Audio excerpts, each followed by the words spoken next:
Hello there guys, and welcome back to our Total Warhammer 3 Let's Play with Karl Franz and the Empire. Tools of judgment ready. I don't think there is anything we could actually... We could. I mean, we will...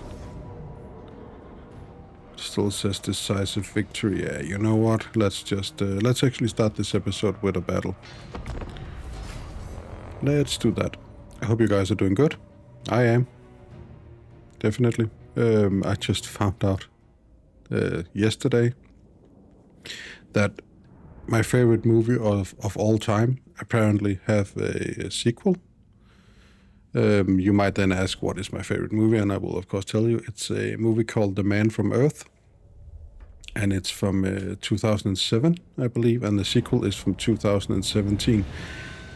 Now, I had no idea that this movie had a sequel. And in case you don't know, spoiler warning for a movie that is almost 20 years old. So, The Man from Earth is... I'm not sure what I would classify it in terms of genre, but it is a...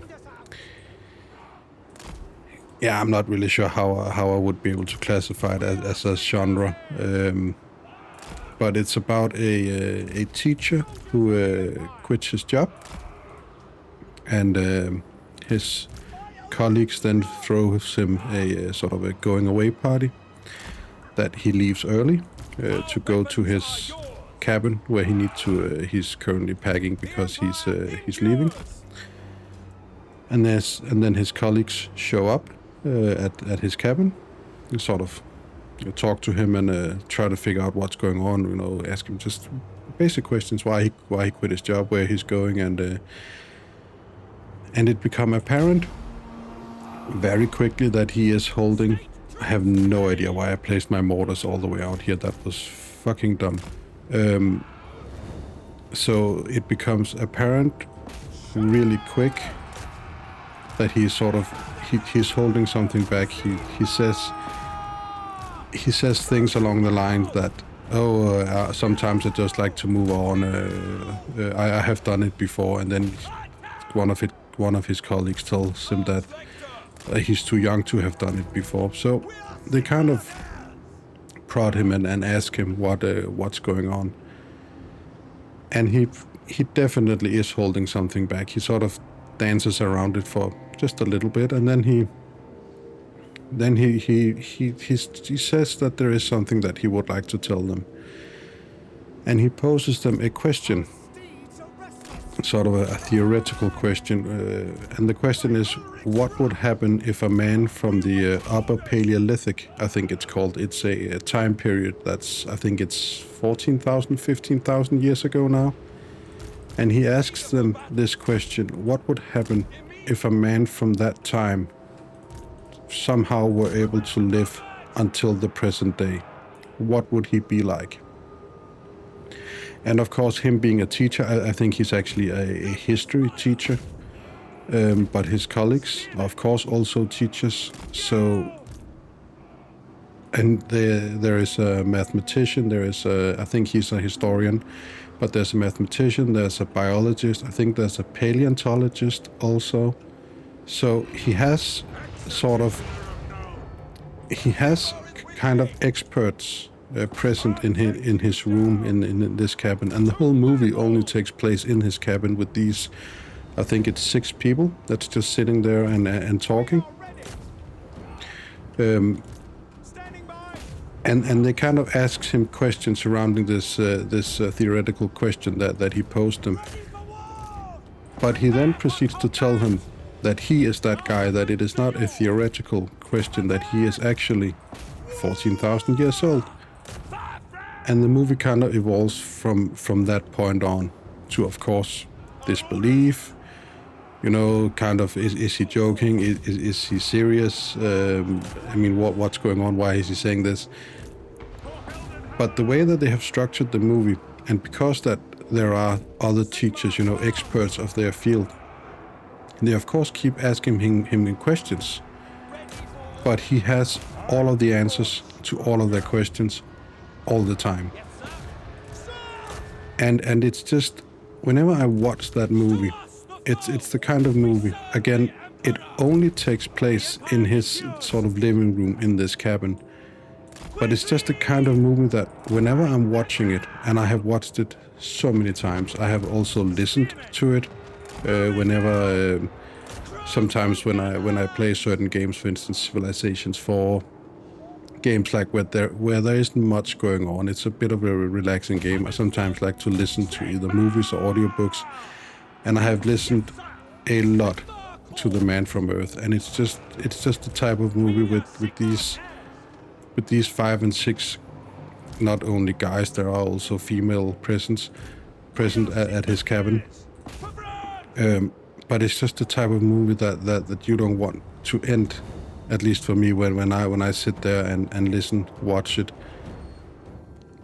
But I just found out that there is a sequel, and I'm a bit mixed about the sequel, because I have watched the trailer, and I have watched a lot of comments about the trailer and about the movie, and it's sort of like it's a bit odd, because I've always wanted not per se a sequel. I'm not sure that movie needs a sequel.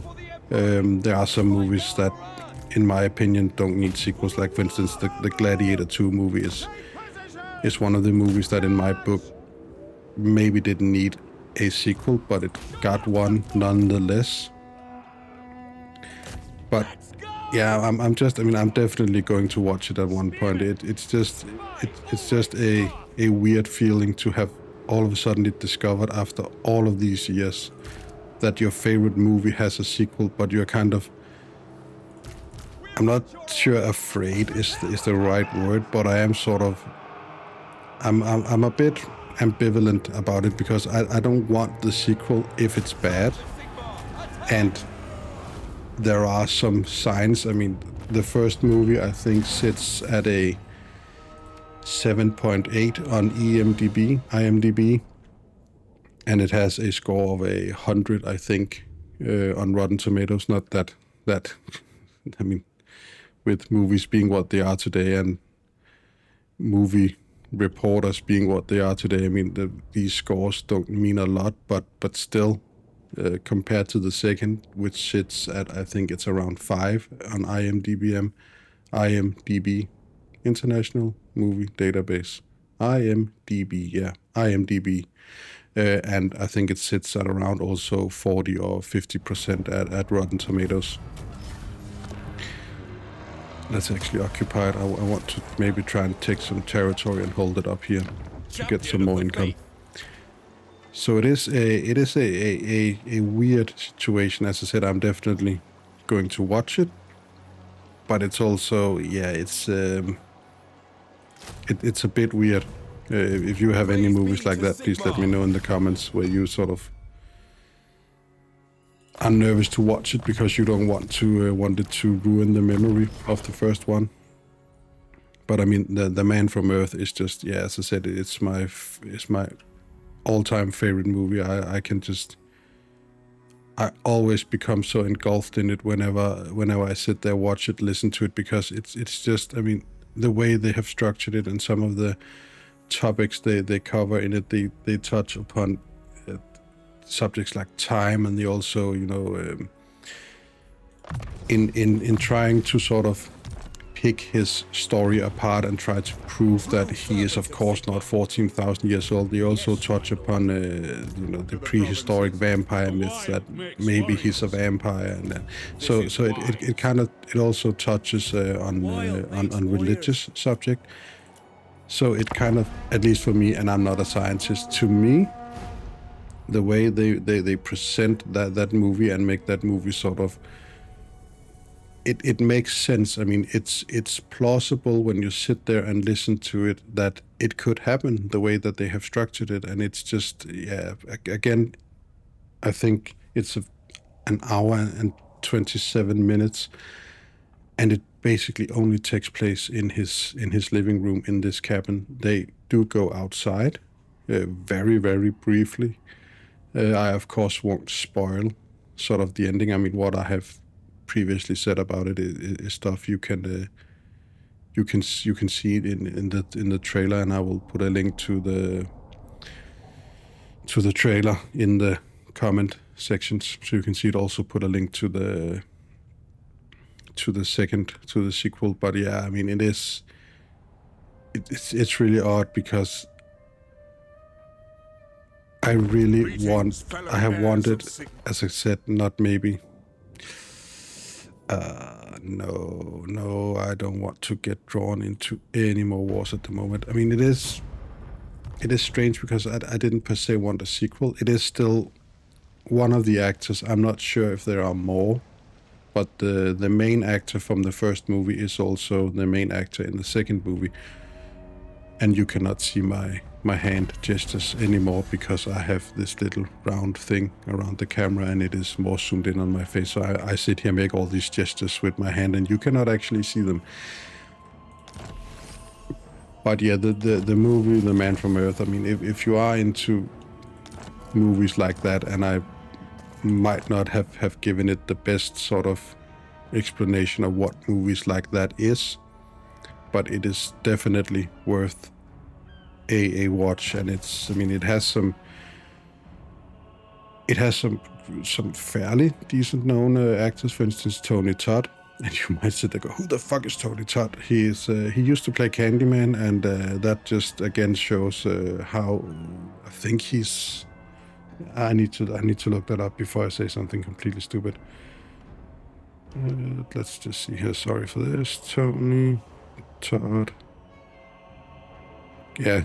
Tony Todd is the dude who. I don't know if you can see it, but it's this dude here. He's in the movie. He's not the main actor. I'm not actually sure. I don't think I have seen the main actor in anything other than The Man from Earth. There's also, I don't know his real name, and I can't from the top of my head think of what movie. Oh, a Ulrika event. Interesting.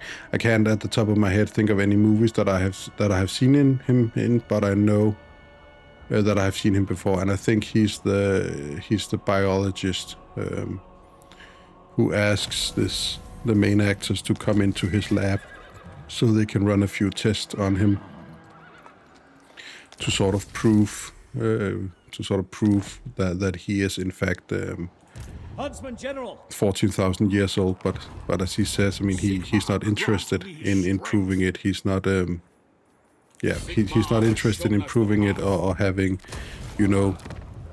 being locked in a room for the rest of his life while scientists study him. Because of course they would if something like that were to actually happen.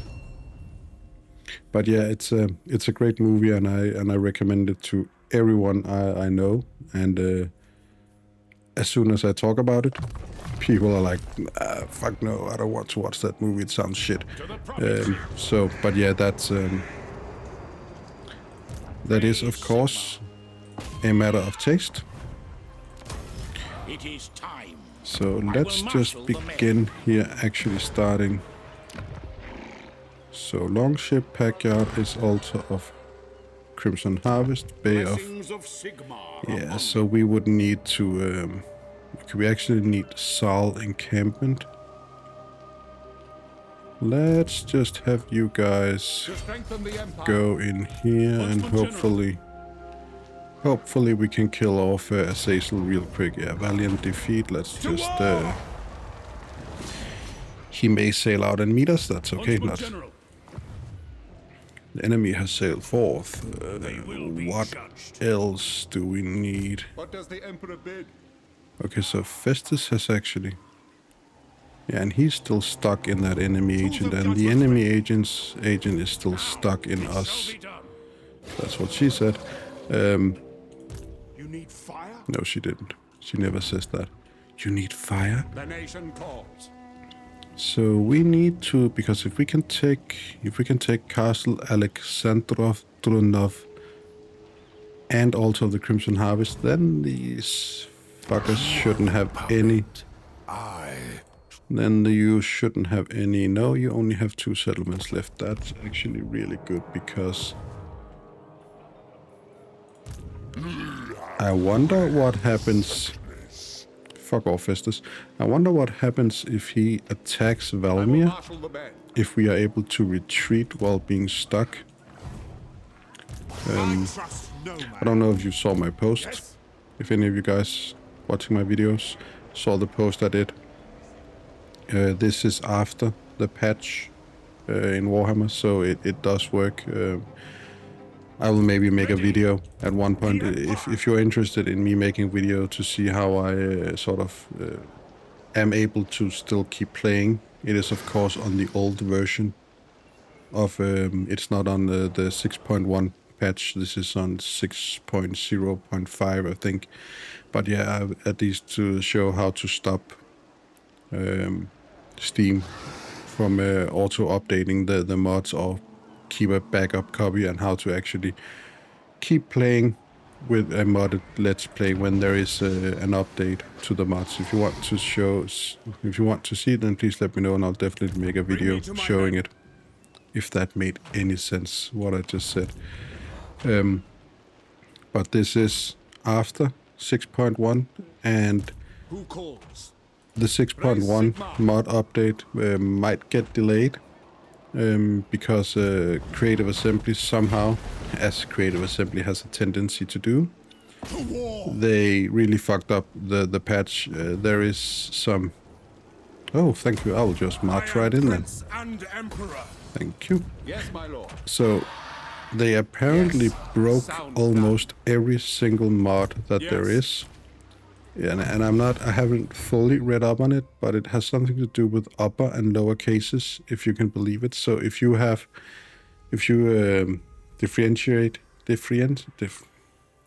if you use both upper and lower cases, upper and lower, letters in your mods, then it can actually stop the mod from working. They believe they have a fix, but they need to do further testing.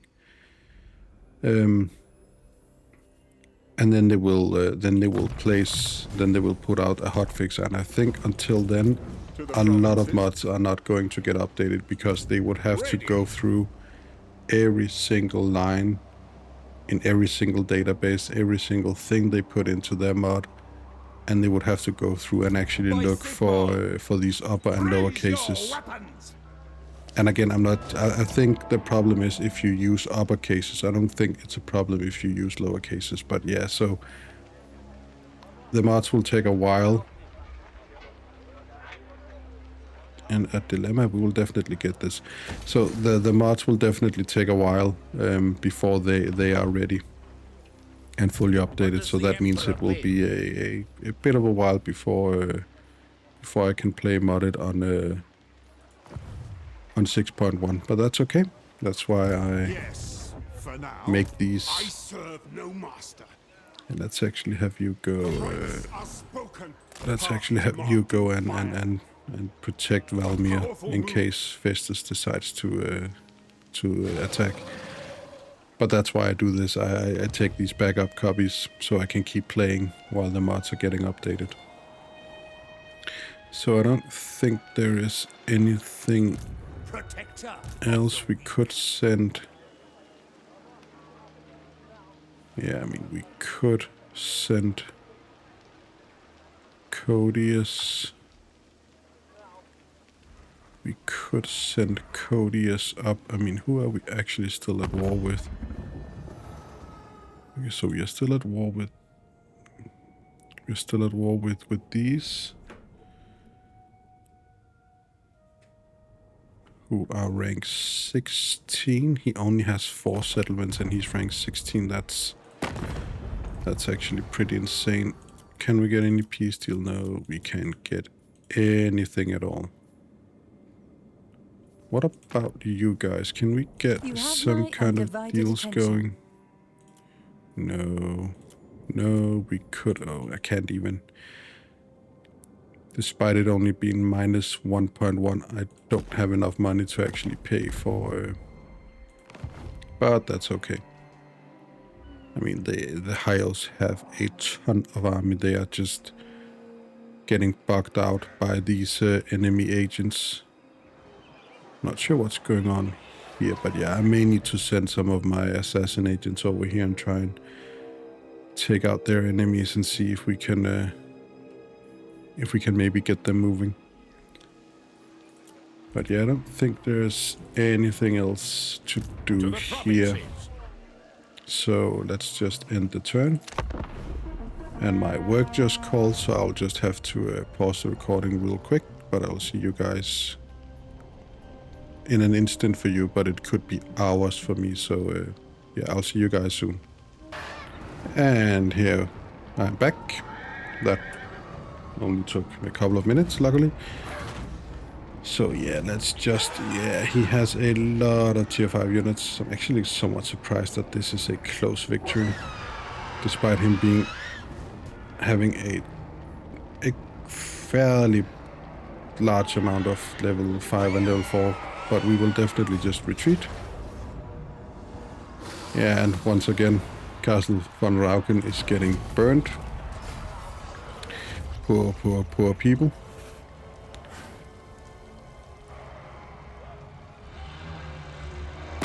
Welcome, brothers from What across. does Montfort want? They want to join. No. I almost got dragged into that. Definitely not. No chance in hell, because we still have Nemesis Crown. Okay, interesting. So that is now being carried by a Bretonnian lord. Time of the Three Emperors. I'm pretty sure we still have a sort of deal with let's just see if we can find him up here. That might just be quicker. I like taking empire. Yeah, if I were to declare, yeah, definitely we would see it as an act of treachery. Oh, and he has now regained. Oh, that's unfortunate. That's really unfortunate. I wonder then what would happen if... So he now has a defensive alliance. If I were to declare war on Astagoth and they decided to join, would I then... I hope I don't suffer reliability. I hope that he would... Again, I'm not sure how the AI handles. I don't think they have reliability, so I don't think it would matter for the AI. So yeah, let's just have you guys go here. You can go here. Yeah, and we have a decisive victory now. But this might be a... Yeah, I will definitely... Yeah, of course it's a... Yeah, again, I'm an idiot. Because of course it's a siege battle when I'm building siege equipment, and also says continue siege. Yeah. So I will either just siege him up, or I will just wait. This is what we've trained for. Else I'll just wait for him to sail out and meet us. But yeah, we are definitely... Protector of the weak. I mean, we need to bring this down. And then he has... Tempt me not. Where is Azazel? Did we kill Azazel? Festus is over here. You do not suffer fools. I mean, who does suffer fools? Ooh, now we are getting somewhere. Can we get peace deals? We cannot get peace deals, but we can get a defensive alliance with Ultron. Yeah, and I will definitely get a defensive alliance with Ultron. No doubt about it. What else? Ooh. Welcome, Outlander. Ooh. What brings your Yeah, I to don't... these Oh, you are at war with... No, let's not do that. Let's not do that. You are at war with them also. You're also at war with a bunch of people here, but let's just initiate diplomacy. Yeah, let's get some more money and some more trade deals going. Because we definitely need... Oh, I could actually go ahead and... I mean, That's not what I wanted to see. I wanted to go like this. You have 9 settlements. You have 9 settlements. I mean, that's actually fairly interesting. What the hell is this? A whole lot of income. Lot of income. I wish I had more sort of vision on his area, but I mean that is... I mean this is really... This is actually really tempting. I cannot initiate diplomacy with any of these because these are undiscovered factions. If we are not enemies, there's no reason we can't. That is true, Marcus Wolfhard. Yeah, let's just... matters to attend to. I want to try and maybe get a bit more money out of you before actually confederating you. You still have 9 settlements. You are ranked 26.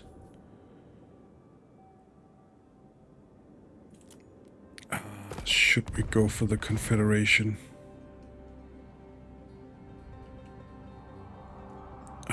All these opportunities. What to do, what to do, what to do. I know what I need to do first. I need to kill you first. Die.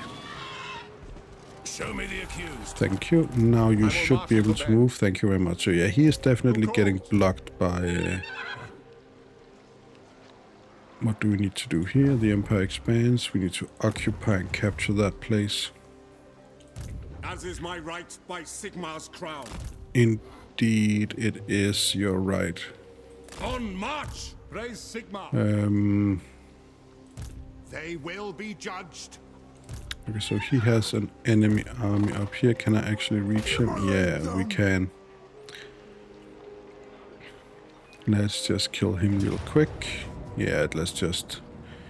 Yeah, we got time for this battle, so this will maybe be the last battle of this episode.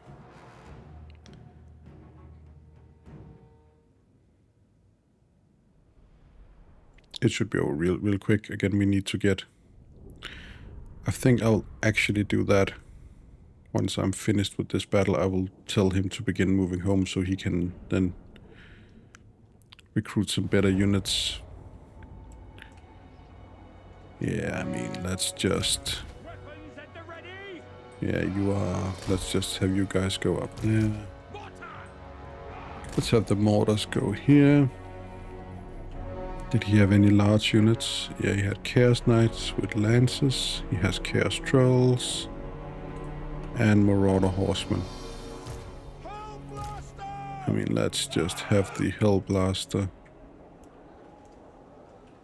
Yeah, let's actually have you guys go over here like this.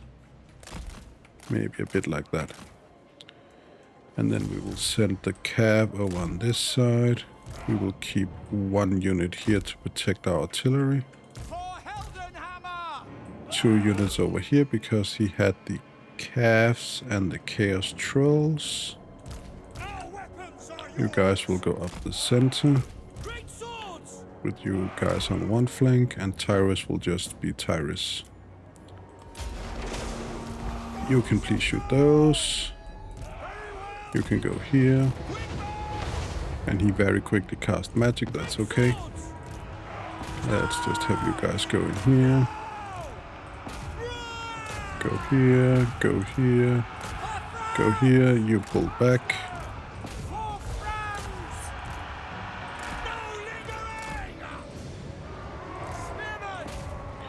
Yeah, that's okay, that's okay. It's not optimal, but it's okay.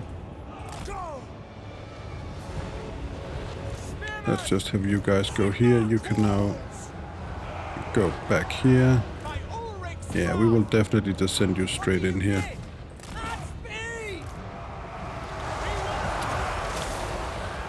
That's not what I wanted to cast, but let's do this. Let's do this. Yeah, that's okay. That's much better, however. You can also cast that here. Come on. You go here. Look at those Chaos Trolls died very, very quickly. Can you maybe shoot? Yeah, let's just shoot him. And then you maybe shouldn't go charging in there.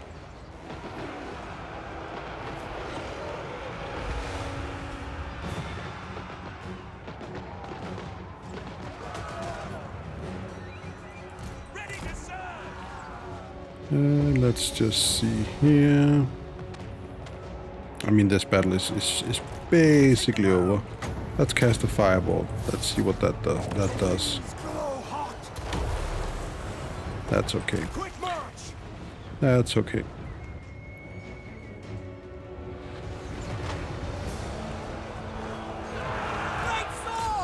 Great swords! Let's actually have you guys stop shooting. The Hellblasters can continue shooting, but not the mortars, and there's the victory. And because he was in March stance, we don't have to worry about him running away. He will just get totally wiped out. 28 losses. Reichsguard. Archers. I think that might have been it.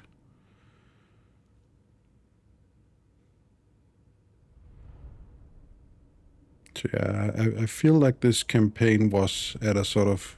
I think it's still a little bit on a knife's edge, but it is tipping more over to our favor. I think that the peace deal with the Chaos Dwarfs and Wulfric the Wanderer might have actually saved us. I'm still not sure about the Chaos Dwarfs, but I mean... Yeah, flame on. Yeah, that still needs to sort of remains to be seen, but I definitely feel like, especially the Wulfric peace deal, because that allowed us to just focus everything on Azazel, and he is almost wiped out now. So we have a bunch of money that we need to spend, but I think I will do that next episode. Tyrus didn't gain the level? No, he didn't. Let's just have you head back towards Altdorf. Valmir don't need upgrading. Boris, I mean, we could send him back to upgrade his army, but he is... I would much rather, especially him, especially this army here, definitely needs upgrading. Also, yeah, this army here and both of these armies here. We definitely have some armies we need to upgrade sooner rather than later. Hero not move, building upgrade. Yeah, I will just take a look at that next episode. So, as always, guys, thanks for all the fish. Please take care of yourself, and I'll see you guys next time. Bye.